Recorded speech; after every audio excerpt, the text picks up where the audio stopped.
Hi everyone, welcome back to WebD. ఈరోజు మన వెబ్డీలో హెచ్టిఎంఎల్ ట్యూటోరియల్స్ని చెప్తున్నాం. HTML tutorials hypertext markup language in WebD. HTML ట్యూటోరియల్స్లో ఈరోజు క్లాస్ ఫోర్లో ఏంటంటే ఈరోజు మీకు ఇంపార్టెంట్ అయిన 2 ట్యాగ్స్ గురించి చెప్తున్నా. ఒకటి ఏంటంటే బీజీ కలర్, అంటే బ్యాక్గ్రౌండ్ కలర్ని మార్చుకోవడం కోసం. ఇంకోటి అలైన్. డెఫినేషన్ చదువుతున్నాను. డెఫినేషన్ కాదు, మీకు అర్థమయ్యేలా కొన్ని 2 సెంటెన్స్లో చెప్పాను దీన్ని. It is used to change background of our web page. అంటే ఈ బీజీ కలర్ ట్యాగ్ని యూజ్ చేసుకొని మన వెబ్ పేజ్ యొక్క బ్యాక్గ్రౌండ్ కలర్ని మనం మార్చుకోవచ్చు. అంటే మనం కావాలంటే స్కై బ్లూ పెట్టుకోవచ్చు, లేదంటే గ్రీన్, రెడ్, ఎలా అయినా మనకి ఇష్టం వచ్చిన ఏ కలర్ అయినా పెట్టుకోవచ్చు. ఇక్కడ చూడండి, we use any colour as a background, it is our customised. మనకి ఇష్టమైన కలర్ మనం మార్చుకోవచ్చు అక్కడ మన వెబ్ పేజ్ కోసం. మీరు డిఫరెంట్ కలర్స్ కూడా మనం అక్కడ ఇన్సర్ట్ చేసుకోవచ్చు. Next align. అంటే ట్యాగ్ అలైన్ అంటే it is used for wear the text is want to place in web page, either it right of the web page or left of the web page and centre of the web page. అంటే ఒక web పేజ్లో corners ఉంటాయి, centre అనేది. అలాగే ఒక text అనేది మనం right అయిన రాసుకోవచ్చు, లెఫ్ట్ అయిన రాసుకోవచ్చు, అంటే మిడిల్లో అయినా మనం ఇన్సర్ట్ చేసుకోవచ్చు. సో వీటి కోసం మనం అలైన్ని యూజ్ చేస్తాం. మీకు ఈ 2 ట్యాగ్స్ని యూజ్ చేసుకొని ఒక ప్రోగ్రామ్ని చూపిస్తాను. ఓకే దెన్ మనం ప్రోగ్రాంలోకి వెళ్దాం. ఓకే ఎవ్రీవన్, ఇంకా మనం విజువల్ స్టూడియో కోడ్లో మన హెచ్టిఎంఎల్ కోడ్ని స్టార్ట్ చేద్దాం. ఇక్కడ ఆల్రెడీ నేను హెచ్టిఎంఎల్ కోడ్ని అయితే స్టార్ట్ చేశాను. సో మీకోసం మళ్ళీ ఒకసారి టైప్ చేస్తాను, అంటే మొత్తం ఎలా ఉండిందని చూపిస్తాను. చూడండి, ఫస్ట్ ఆఫ్ ఆల్ మా హెచ్టిఎంఎల్ కోడ్ని ట్యాగ్ హెచ్టిఎంఎల్తో ఓపెన్ చేస్తున్నాం. Tag HTML open. Next head open చేస్తున్నాను. హెడ్లో ఏంటంటే మన బ్యాక్గ్రౌండ్ కావాలని మన టైటిల్గా చూపించాలి కాబట్టి టైటిల్ ట్యాగ్ని ఓపెన్ చేస్తున్నాం. టైటిల్ ట్యాగ్, సారీ ఒక నిమిషం తప్పు పడింది. టైటిల్ ట్యాగ్లో ఏంటంటే మనం బ్యాక్గ్రౌండ్ గురించి రాస్తున్నాం కాబట్టి so background colour,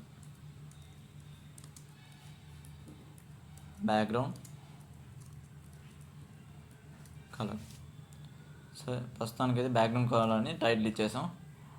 title tag close అయిపోయింది, హెడ్ ట్యాగ్ క్లోజ్ అయిపోయింది. Next body tag. మనం బీజీ కలర్ ఏదైనా ఎప్పుడైనా ఇవ్వాలి అనుకుంటే మనం బాడీ ట్యాగ్ క్లోజ్ చేయకముందే మనం బీజీ కలర్ అనేది ఇవ్వాలి. సో మనం బాడీ పక్కనే మన బ్యాక్గ్రౌండ్ కలర్ అంటే షార్ట్ ఫామ్లో బీజీ కలర్ ఇక్కడ హెచ్టిఎంఎల్లో ఉంటుంది. బీజీ కలర్ ఇది చాలు. బీజీ కలర్ అని ఇస్తే ఈక్వల్ టు డబల్ కొటేషన్లో మనం ఇచ్చే కలర్ నేమ్ ఇవ్వాలి. సో మనం గ్రీన్ అయితే ఇస్తున్నాం. గ్రీన్ బాడీ ట్యాగ్ అనేది క్లోజ్ చేస్తున్నా. ఇక్కడ మన స్క్రిప్ట్లో కొంచెం ఏదైనా రావాలి కాబట్టి, అంటే ప్లెయిన్గా ఉండకోకుండా బ్యాక్గ్రౌండ్ కలర్ మాత్రమే ఒక ఏదైనా స్క్రిప్ట్ ఇస్తున్నాం. అంటే ఒక సెంటెన్స్ ఏదైనా ఇద్దాం. ఏమిద్దాం?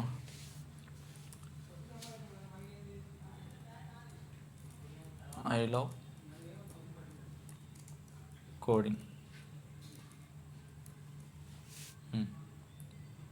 ఓకే, బాడీ క్లోజ్ అయిపోయింది, హెచ్టిఎంఎల్ క్లోజ్ అయిపోయింది.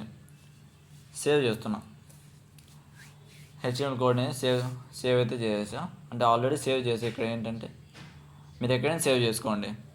దెన్ ఇక్కడ షార్ట్ కీ ఒకటి ఉంది. ల్యాప్టాప్ ఉన్న వారికి అయితే కొంచెం ఫెసిలిటీ అయితే ఉంటుంది. ఇక్కడ ఏంటంటే ఫంక్షన్కి F5, ఈ రెండు మనం అట్ ఏ టైంలో మనం క్లిక్ చేస్తే మా కోడ్ అనేది రన్ అవుతుంది. సో నేను చూడండి, ఐ లవ్ కోడింగ్ బ్యాక్గ్రౌండ్ కలర్తో వచ్చేసింది అది. ఇంకా మరి మీరు ఇంకో ట్యాగ్ ఏంటి మీకు చెప్పాల్సింది? అలైన్ ఏంటంటే అది ఎక్కడ వర్క్ అవుతుందంటే ప్యాసేజ్, లాస్ట్ టైం చెప్పిన tag passage tag P tag పిలో అలైన్ అనే ట్యాగ్ అనేది మనం యూజ్ చేస్తాం. ఇక్కడ ట్యాగ్ అనేం కాదు కానీ ఒక కీవర్డ్ లాంటి అనుకోండి. సో అలైన్ ఈక్వల్ టు ఇక్కడ మన టెక్స్ట్ అనేది ఇప్పుడు రైట్ సైడ్ రావాలి. రైట్ ఇక్కడ క్లోజ్ చేస్తున్నాం. ఇక్కడ కూడా మనం ఒక ఐ లవ్ యూ కోడింగ్ ఇద్దామా, HTML కోడ్ ఇద్దాం. క్యాపిటల్ లెటర్స్లో HTML కోడింగ్ సేవ్ చేస్తున్నాం. సేవ్ చేసి F5 చూడండి. HTML కోడింగ్ నేను నార్మల్గా ఇచ్చినప్పుడు ఐ లవ్ కోడింగ్ అనేది లెఫ్ట్ సైడ్లో వచ్చింది. అండ్ HTML కోడింగ్ అనేది ఇచ్చేటప్పుడు మనం అలైన్ యూజ్ చేసి రైట్ సైడ్లో మనం చెప్పాం. నెక్స్ట్ మనం ఇక్కడ లెఫ్ట్ అని పెడదాం. లెఫ్ట్ సైడ్ Ctrl+S కొట్టి సేవ్ చేయండి. నెక్స్ట్ F5 చూడండి. ఐ లవ్ కోడింగ్ అనేది మన డిఫాల్ట్గా లెఫ్ట్ సైడ్ అయితే మనం ఏదైనా మనం ప్యాసేజ్ ఇచ్చినా ఏదైనా ఇన్ఫర్మేషన్ ఇచ్చినా లెఫ్ట్ సైడ్ నుంచి స్టార్ట్ అవుతుంది. అదే మనం పర్టికులర్గా రైట్ సెంటర్ అవన్నీ పెడితే మనం అవన్నీ పొజిషన్ మారుతూ ఉంటాయి. ఇప్పుడైతే మనం లెఫ్ట్ ఇచ్చాం, డిఫాల్ట్ అయినా మనం ఇప్పుడు లెఫ్ట్గానే ఇస్తాం కాబట్టి HTML కోడ్ అనేది ఇప్పుడు లెఫ్ట్ సైడ్లో ఉంది. ఇంకా లాస్ట్ మనం అలైన్లో యూజ్ చేయాల్సిన లాస్ట్ ఏంటంటే రైట్ లెఫ్ట్ అయిపోయింది. అంటే మనకు ఇప్పుడు ఆ కోడ్ అనేది మిడిల్లో రావాలి. ఏదైనా మన హెడ్లైన్స్ అనేది మిడిల్లో రావడానికి ఇది యూజ్ చేస్తారు కొంచెం. చూడండి ఇప్పుడు సెంటర్ Ctrl+S F5 చూడండి. ఇప్పుడు అలైన్లో మనం రైట్ లెఫ్ట్ సెంటర్ 3 చూసారుగా. ఇప్పుడు సెంటర్ HTML కోడ్ అనేది మనం చివర వద్దు, అంటే లెఫ్ట్లో వద్దు, రైట్లో వద్దు, మిడిల్లో రావాలి. మిడిల్లో రావడం కోసం ఈ అలైన్లో సెంటర్ అని పెడతాం. సో ఇలా మనం కోడ్ అనేది మనం మార్చుకుంటూ ఉండొచ్చు. చూడండి ఈ కోడింగ్ అనేది మీకు సరిగ్గా కనిపించలేదా? లాస్ట్ వీడియోలో మా ఫ్రెండ్స్ ఒకసారి చెప్పారు ఈ కోడింగ్ అనేది సరిగ్గా కనిపించట్లేదు అని. సో మీకోసం ఇప్పుడు మ్యాక్సిమైజ్ చేస్తున్నాను. ఒక నిమిషం. చూడండి ఇది కోడింగ్. మనకు బీజీ కలర్ కావాలన్నా ఒక టెక్స్ట్ అనేది right or left or centre ఇలా మనకు చేంజ్ చేసుకోవాలన్నా మనకు 2 ట్యాగ్స్ అనేవి యూజ్ అవుతాయి. ఒకటి బీజీ కలర్ మన బ్యాక్గ్రౌండ్ చేంజ్ చేసుకోవడానికి.